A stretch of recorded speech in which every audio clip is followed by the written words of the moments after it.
بسم اللہ الرحمن الرحیم۔ قریش کا رد عمل۔ قریش کے مکہ میں بسنے والے 10 قبائل اپنی اپنی جگہ مکمل خود مختار ریاستوں کی طرح رہتے تھے۔ اپنے قبیلے کے اندر کوئی سردار اپنے کسی فرد پہ جو چاہے سختی کرتا، ظلم کرتا، سزا دیتا، دوسرا قبیلہ اس پہ انگلی نہیں اٹھا سکتا تھا۔ قبائل میں 3 طرح کے لوگ ہوتے تھے۔ ان کی اپنے اپنے قبیلے میں عزت اور توقیر بھی اسی لحاظ سے تھی۔ پہلے نمبر پہ تو قبیلے کے عام لوگ تھے۔ دوسرے نمبر پر وہ لوگ آتے جو خونی اور نسبی اعتبار سے اس قبیلے سے نہ ہوتے تھے، بلکہ ان کا اصل وطن مکہ سے باہر ہوتا۔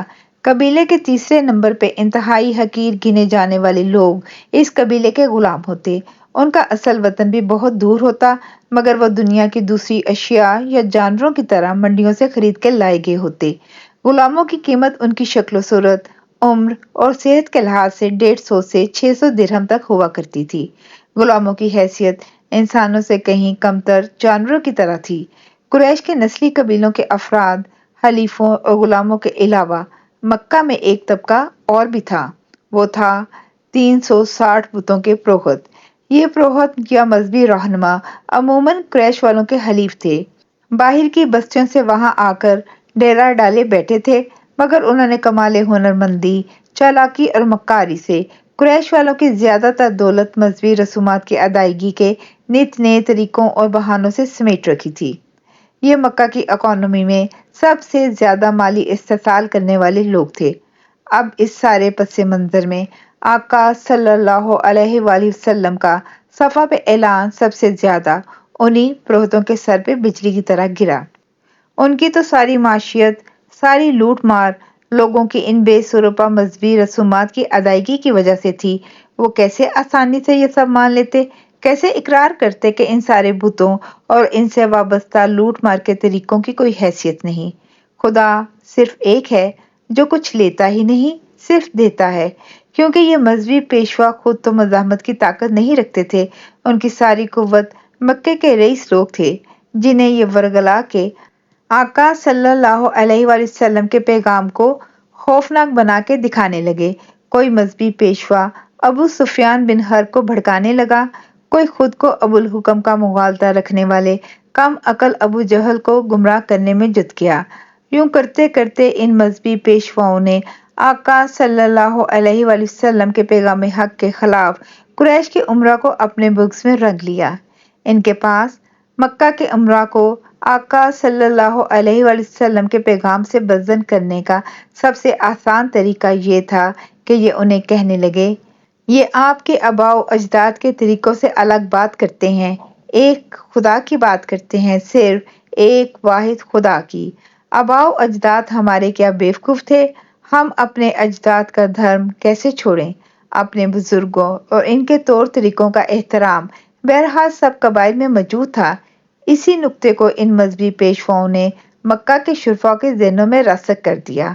قریش کے امراء کو ذاتی حیثیت میں آقا صلی اللہ علیہ وآلہ وسلم کے پیغام سے جو دھچکا پہنچا وہ یہ تھا کہ سب انسان آدم کی اولاد ہیں، سب بھائی بھائی ہیں، سب برابر ہیں، جو اپنے اخلاق میں برتر ہے وہ سب سے بڑا ہے۔ وہ کیسے یہ مان لیتے؟ ان کے شہر کا تو سارا نظام اونچ نیچ پہ کھڑا تھا۔ سب کام ان کے حلیف اور غلام چلاتے تھے۔ 150 سے 800 درہم تک ایک خریدا ہوا غلام، ایک اونٹ سے بھی کم قیمت کا بندہ ان کے برابر ہو گیا۔ ان کا سارا معاشی، معاشرتی اور قبائلی نظام اس انسانی مساوات کے اعلان سے ڈگمگا گیا۔ وہ کیوں نہ سیکھ پا ہوتے؟ مذہبی رسومات تو آقا صلی اللہ علیہ وآلہ وسلم نے ابھی تک کوئی بتائی ہی نہیں تھی۔ صبح اور شام کی دوگانہ ایک نماز تھی۔ اس وقت مکہ کے لوگوں کو تو نت نئی مذہبی رسومات کی ادائیگی کی عادت تھی۔ انہیں اس نماز سے کوئی اعتراض نہ تھا۔ زکوٰۃ کا اس وقت حکم ہی نہ تھا، وہ تو مکہ کی 13 سالہ زندگی کے بعد مدینہ جا کے جنگ بدر کے بعد فرض ہوئی تھی۔ شراب کی بھی کوئی منائی نہیں تھی، وہ مدینہ جانے کے 6 سال بعد منع ہوئی تھی۔ روزہ بھی اس زمانے میں لازم نہ تھا۔ حج سبھی مکہ والے صدیوں سے کرتے آئے تھے۔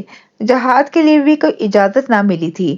آقا صلی اللہ علیہ وآلہ وسلم نے تو صرف مذہبی سوداگروں کے ہاتھوں سے مکہ کے لوگوں کی گردن بچانے کا درس دیا تھا۔